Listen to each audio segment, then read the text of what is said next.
Hello and welcome to this special edition of Creighton in the Community. My name is Joyce Bunger. Many years ago, when I started at Creighton University, I first met Dr. Beverly Crocker. I asked her what she'd be teaching in the business school, and she said business ethics. And while I came from a background of working in a corporation, I had no idea what business ethics meant, nor how would you teach it. Today we're going to learn more about business ethics and how far Dr. Crocker has brought business ethics in Omaha, Nebraska. But first, let's listen to Nate Dodge talk about the Business Ethics Alliance and its impact in Omaha. I think this is a different place. You know, you have businesses that have been here for generations, but I think they've also ethically been here for business generations. Yeah. And I think the Business Ethics Alliance that you've helped be a big part of, I think we need to continue those efforts. Yeah, I think it's an important part of what makes Omaha different. We believe there's a business ethic, a set of business values here, and it kind of carries through everything we do. Several hundred business leaders heard that acclaim for the Business Ethics Alliance. That must have been a very proud moment for you. It was great. Thank you, Nate Dodge. Absolutely. Let's go back to the beginning. As I introduced the show, I said I met you many years ago, and I asked you naively, how do you teach business ethics? I'm going to ask you this question. Are you teaching business ethics differently today than you did that many years ago? It's like Star Trek. It's light years distance from how I taught business ethics then to how I teach it now. And let me explain why. My background's philosophy. My PhD is from UNL.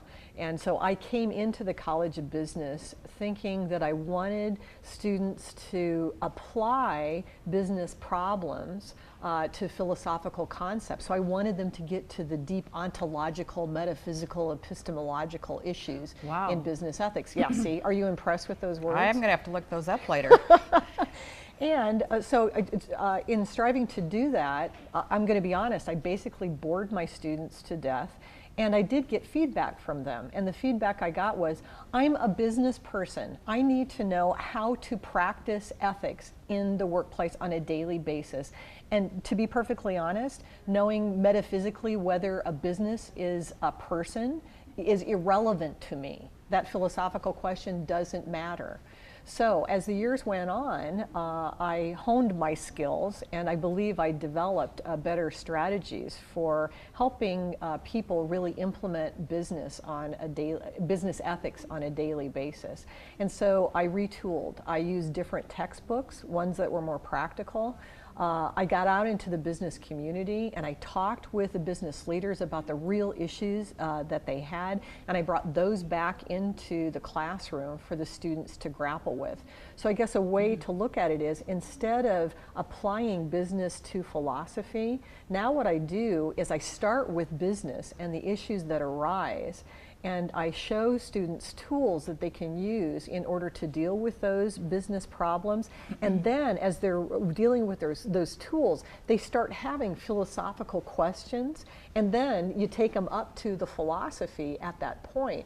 But it's just flipping the order around, so to speak, that really gets the students where they are, as opposed to trying to take them to some place they aren't to begin with. Are students somewhat surprised when they come into business ethics and find out the class is different than they thought it was? Oh, every semester. I'll have, especially at the graduate level, I'll have students that sit in the classroom literally with their arms folded. It is a required class at Creighton at the undergraduate and the graduate level. So they come into the classroom like this, like, okay, it's another required class and it's ethics, what can you teach me? And inevitably, those students' arms are open by the end of the semester. Maybe not literally, but figuratively.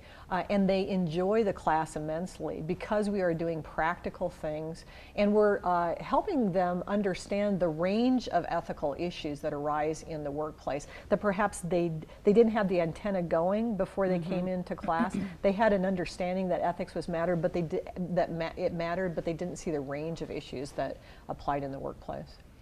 And out of this emerged the Business Ethics Alliance. Yeah. How did that happen? Oh gosh, city level business ethics education. That's one way to understand what the Business Ethics Alliance is.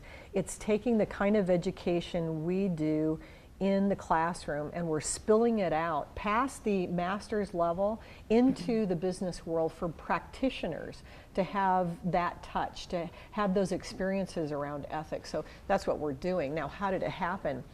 It all starts with Debbie Wells. You know Debbie. Debbie's fabulous. She was interim dean years ago in the early 2000s. And when she was interim dean, she turned to me and she said, Beverly, I know you want to get out into the business community and do business ethics. So I'm going to give you a course release and a little stipend, and you create a model for how you're going to do that. So that year, I spent my time talking to a lot of business people saying, you know, we'd like to get out into the community more. Creighton has always wanted to do that. We weren't doing it as much in the business school at that time, and especially not around business ethics. And so I just talked to a lot of business people. What do you think? What could this look like? What kind of programs would excite you? And so from those conversations, I created a model. And in those conversations, I started drawing people from the business community in. They got real interested in it. And they said, well, can I play too? And so almost immediately, not only did we have a model for what we were going to do in terms of the programs, but people that were interested in volunteering their time. So we just started with a couple of programs just to see how it would work. And right away, we had rooms full of people that came to our programs. And that's how it started. And we've been doing that ever since. Was this about the same time that all the Enron and all that stuff? Yeah. What we thought was all, and I think in Omaha, Nebraska, this organization that so many of us was dear to our heart, and if you can have an ethical problem there, you think, gosh, can it happen in other organizations? Anywhere, in any city, you're right. So we started really, you know, looking at this model in the early 2000s. We started our first program, I think, in 2006, and then we incorporated in 2007. So what were the topics of some of the first programs? The very first program we had was 24 business leaders, the top of First National Bank Tower, talking about Ken Lay and his stained legacy, because as people might not know, you know, Enron was here in Omaha, Nebraska. So all of the business leaders here knew Ken Lay and knew what happened with Enron, and they all had something to say about it. So they talked about the greed of the individual business people and how that can play out in a whole organization. Talked about how it was the case that some people stayed here in Omaha and started their own businesses rather than going to Houston with Ken Lay. And those are the solid businesses that we're also proud of. And then at the end of that meeting, Bob Bates raised his hand and said, where are we going to go from here? And we said, give us a chance to formalize that. We went back to him and said, would you be our champion from the business community? And he said, I love it. 2 weeks ago, you did a program, Yeah. and it made the paper, and it was on tattoos. It was. And I thought that was fascinating. Talk a little bit about that program. Well, that's our dialogue program, and it's held at Gallup, and we've been holding that for 7 years, and it's open to the whole business community, 7:30 to 8:45 in the morning. People show up to talk about ethics that time of morning. Anyway, we always look for current issues in the paper to have conversations around those at the dialogues. And at that time, what was happening was questions about hiring. Dean Hodges was on the panel, and Dean is the owner of many of the Jimmy John's here in Omaha. And so he started telling stories about hiring practices and ethics at Jimmy John's. And the stories that came out of his mouth had to do with tattoos and nose rings and things like that, and how they have a policy that says you can't wear nose rings or anything when you're at Jimmy John's, and you have to cover up your tattoos if indeed you have them. So the audience started talking about that more than anything, and we had a long conversation about whether it's acceptable to discriminate against people who have tattoos and nose rings, etc., or whether you should hire them regardless of your personal beliefs around tattoos.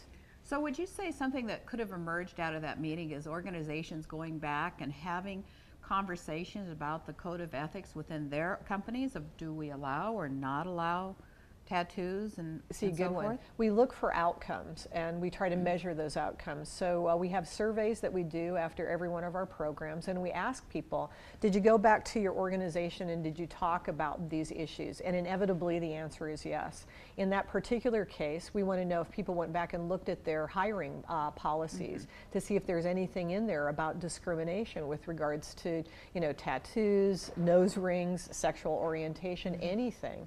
And inevitably the answer is yes. We have handouts that we give to really educate people with a few terms to help them have the words they need to talk about ethics in the workplace. And we ask, did you use those handouts? And inevitably the answer is yes. One of the things I thought was curious about that article, and it caused me to reflect a little bit, is, do some organizations, and the conversation is good, just arbitrarily say tattoos are bad, so therefore we're not going to have them. Yeah. And then you look at the employees or your consumers that you attract that go, we don't care. But it all depends upon the industry. I talked with a business owner after the dialogue, and he does business with banks, and he does a service in the banks, and the banks just have a strict policy. They just will not allow people with tattoos to do service in the banks or to show their tattoos if they're working in the banks. Banks think of that industry. They're traditional. They try to garner respect and trust. If you look at the colors on their walls, they're not colorful like these chairs. It's gray and blue. It's very conservative. Completely different story if you think of a bank as opposed to, let's say, a marketing firm that's filled with people that are doing funky, cool, cutting-edge things. Their idea about having tattoos or having nose rings, completely different, right? So the industry makes a big difference when it comes to policies and what they will allow with regards to what you have on your body. But I think the bottom line, which is good, and I'm kind of bringing back, is it's dialogue to get people thinking. Now let's talk about some other programs that you're doing that you're proud of. The Ethical Legacy Project, I love this one. Okay, so we are identifying, articulating, and communicating the core values of the Omaha business community. So think about this. Organizations have value statements. Tenasca's is different from UP's, is different from ConAgra, is different from NEI relocation. Okay? Because each organization is like a different animal. Well, the same thing happens with cities. You've done business in Omaha, you've done business in Des Moines, in San Francisco, in New York, and you know that each city has kind of a different feel to it. And the business community has a different feel to it too.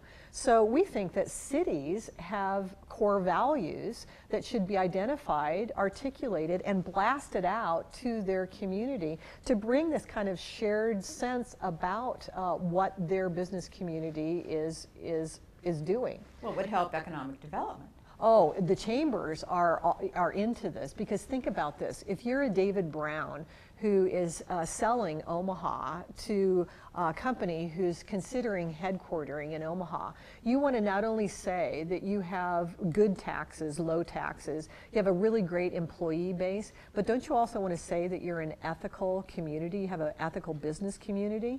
And so our core values project, the Ethical Legacy Project, the ethics that we want to leave as a legacy to our young business leaders, that's why it's called what it is something that David Brown and other chambers could use to demonstrate that they really do care about ethics. How are you going to determine that? So what we did, my graduate students for 3-4 years, and you've helped with this, they do aiming higher interviews. Oh, yes. And they got into the business community, and they've interviewed 40 business leaders now, I believe. And the business leaders are either Hall of Fame inductees for the chamber, or they've won the BBB Integrity Awards. So we have business leaders from small, medium, and large organizations, and a whole different variety of them. So my graduate students have interviewed the business leaders, and then we've posted those interviews on our website.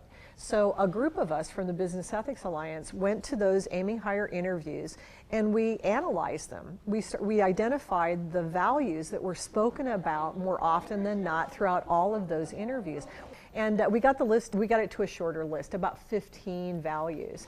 And then we had focus groups. We had 5 focus groups in the Omaha community that mirrors the demographics of our business community from, in gender, race, age, etc. And we asked them about the core values. And we said, does this really speak to what Omaha is about? And we took that list then down to a set of 5. And then we took that list to our trustees group for the Business Ethics Alliance. We have an annual meeting for them every year. And we said, what do you think, people? Is this Omaha? And we used a clicker system in order for them to vote and say, yes, this is Omaha. So that's how we identified the core values. And at that time, we also articulated them. We came up with commonsensical definitions for them that really speak, it's Omaha What were the speak. top 5? Our core values, drum roll please, are accountability, community responsibility, financial vitality, integrity, and moral courage. Wow. So this is Omaha. And so now we're spending our time communicating these core values. Just as an organization would do the same for its organization and its employees, they'd let everybody know what the core values are in order to create that bond. We're doing that in Omaha. And when we come back, we'll visit with one of those city leaders who is also a graduate from Creighton University.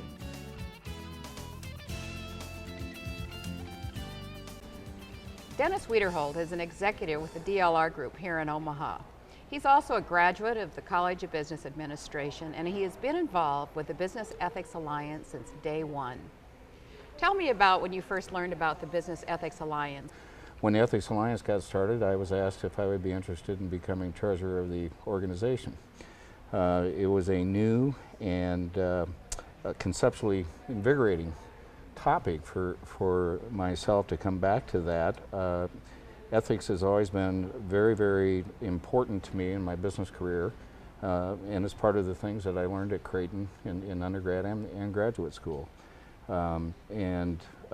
So this opportunity presented itself. I've been involved with it since day one, really enjoy it. And I've watched this thing grow, not only through Creighton, but the Chamber and the Better Business Bureau and the Omaha business community. It's a great networking opportunity as well, but I don't think we would have that without the foundation that the Ethics Alliance has brought to the table. Why is business ethics an important part of the curriculum for any business student? I think the challenge of putting ethical situations in front of students, even at a very young age, is to instill in students that there may be a right answer, but there may be more than one right answer. When an ethical issue presents itself, you may be legally correct, but morally incorrect. Those are challenges that you will face day to day in your career. When I go in and do a guest lecture at Creighton, for example, I'll present an ethical situation where there is no right answer. Give me an example. These are real life examples that I use. I had a situation in our company where we had a woman from a Far East country that was here on an H-1B visa, and she was not working out. We were in economic hard times, and so we had to make some decisions on trimming our staff. And when that happens, particularly with somebody with an H-1B, you have a legal obligation to help pay for the airfare back to the country of origin. In this particular case, as I presented the facts to the students, there's a fact that really reached out and grabbed them. The woman was 7 months pregnant. Oh. So immediately that thrusts you into a different decision mode. We're following all of the protocols for keeping in compliance with the statutes. Now you have this behavioral mechanism in place, and are you doing the right thing by sending this person back? Then we lay out the outcomes. If that child is born in the U.S., that's a U.S. citizen, and then you're faced with, well, if you do that and that person really isn't working out, are you doing the right thing there? So we break the students down into groups, and we say, how would you do this? What would be your answer in that situation? Now we've covered all the things that are legally correct, but you've really hit the moral issue, the ethical issue of that process.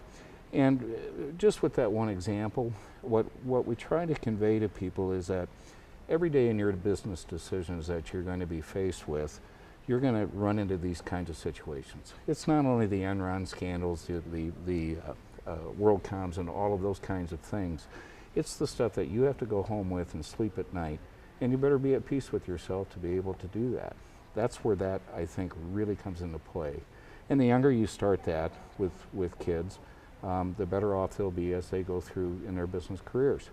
I think the metrics that we've been able to start showing in the Omaha community is ethics does mean better profits for your business. If you conduct your business in an ethical manner with your customers, with your vendors, the outcome's going to be higher profits. I think that's a very important aspect to be communicating to students as they grow in their careers. The other thing I think at Creighton, of particular interest to myself, when I was taking ethics in graduate school, we had a book by a gentleman named Kohlberg, and it was 6 steps of moral development, moral character. It's still in use today. Dr. Crocker uses that. And it's very refreshing when you go back and look at those as a child, how you make a decision, because you're looking at laws and rules, and as you develop morally, you get to the point of saying what's right, what's wrong, what's legally right, and what's morally right.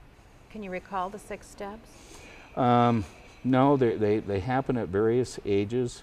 It becomes, in a global sense, it's, I'm looking at something that's a law, and by the time you get to the 6th step, you're looking at what is the good for society as a whole versus individuals. So I know that a program that is well received with the Business Ethics Alliance is the Ethicon, and that's in high school. So do you believe then that is ethics taught, or are you heightening the awareness of these young people of the ethical dilemmas that they may encounter? I think it's dual. I think as children are brought up and they learn values in their upbringing and moral development along with that, then the ethics comes into the situation of all along during that process. So it's hand in hand. But what we're doing is putting more of an emphasis on that, so people are aware of it, that it becomes part of their just cognitive thinking of how they're going forth and doing those types of decisions. I have one final question for you, and I think this might be an easy one since you're a Creighton grad. Why is this program, the Business Ethics Alliance, such a good fit for Creighton University? Well, I think if you go back, I'll sound long-winded. Many members of my family went to Creighton. My wife is a Creighton grad from the College of Business, many nephews and nieces. Creighton is just a near and dear institution to us and our family.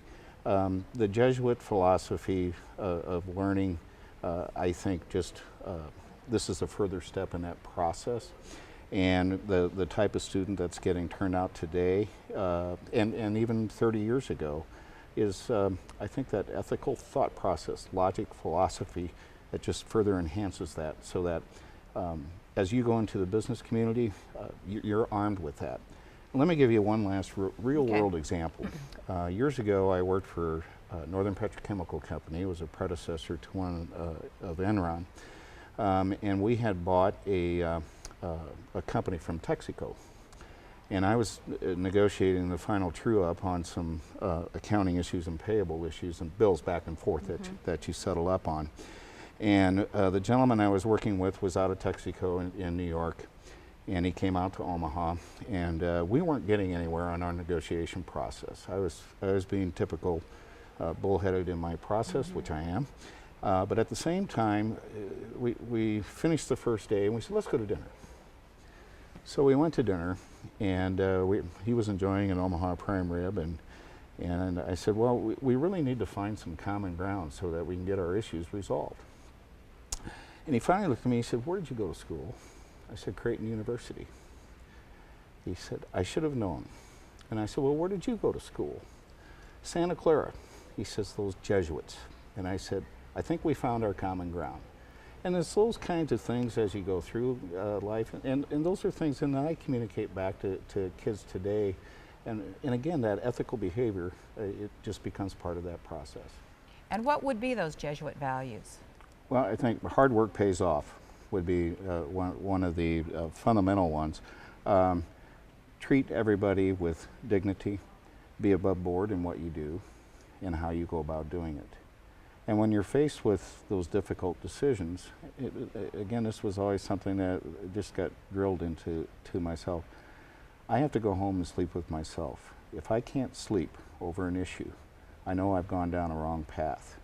And where the Jesuits helped in that regard was of taking the steps you need to take to get back on the right path. And you have to be willing to do that.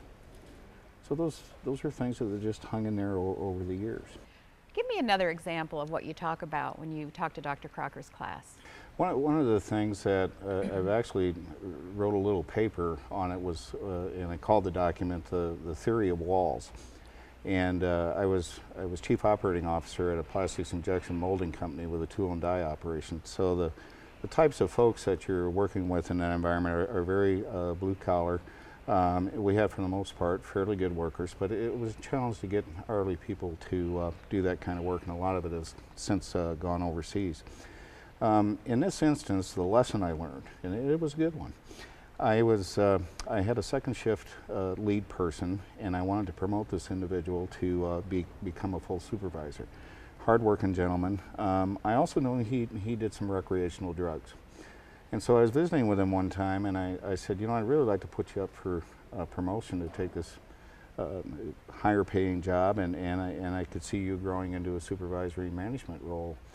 And he looked at me and he said, I don't want it. I don't want anything to do with that. And I was totally perplexed, because I'd always been taught, you know, this is what you do. You get up and every day you're working up the career ladder and stuff. But I then asked him, I said, could you explain where you're going? And his comment was really telling. He said, I'm writing a book. My passion is my book. Every week I go home, I cash my paycheck you give me, I buy a case of beer, and yes, you're correct, I might do some recreational stuff on the side, but I go home and work on my book. That's what I do. I will always give you your 40 hours a week. You pay me well. I'm happy with that. I was totally shocked. So I sat back and I remember my father teaching us as kids and said, you know, every time you run into a wall, it's up to you whether you're going to go over the wall, through it, around it, or stay where you're at. What this gentleman taught me was that, you know, I came, you just presented me with an opportunity, and for me, that's a wall. And I've chosen not to go over that wall. And from my world, I was upset, saying, why wouldn't you take this opportunity? From his world, he was content where he was at. He was satisfied with where he was at in his job world, and his passion was elsewhere. So the moral, what I walked away from that is that, one, if you run into a wall and make a conscious decision not to go over the wall, you live with those consequences, okay? So if you complain about that to somebody, you made your own bed, okay? But if you're content, and it's okay, somebody else doesn't have the right to put you down that you didn't go through that wall. Wow, that's incredible. So, and again, that's just stuff that you learn from your upbringing, the Creighton education, those kinds of things. That's the stuff you learn. An area that, in my background is public relations, and I too spend some time working with Dr. Crocker's class, and I always talk about how do you determine if it's a good public relations program or event, and is it doable? Do we have the resources to do it? Is it credible? Does it make sense for this organization to do this project? And the final thing is it the right thing to do? Right. So I think as I listen to you talk, I think, you know what, I have that same type of process that I go through, that I try to convey, is that ask yourself these questions, ending with, is that the right thing to do? As a way to wrap the show up, is there a simple test to determine if someone is ethical? I think the simplest test is one that we've all heard of, and it would be the mother test. But you can morph that into, who's your role model? Who do you put before your mind as somebody you want to be proud of you, or someone you aspire to? Whenever you're in an ethical jam, what you do is you put the face of that person in your brain and you say, would that person be proud of me if I did this? If so, do that action. If, on the other hand, the person would be sad and embarrassed and not proud of you, then do not choose that action, choose another. Thank you. And on behalf of all of us at Creighton, thanks for watching.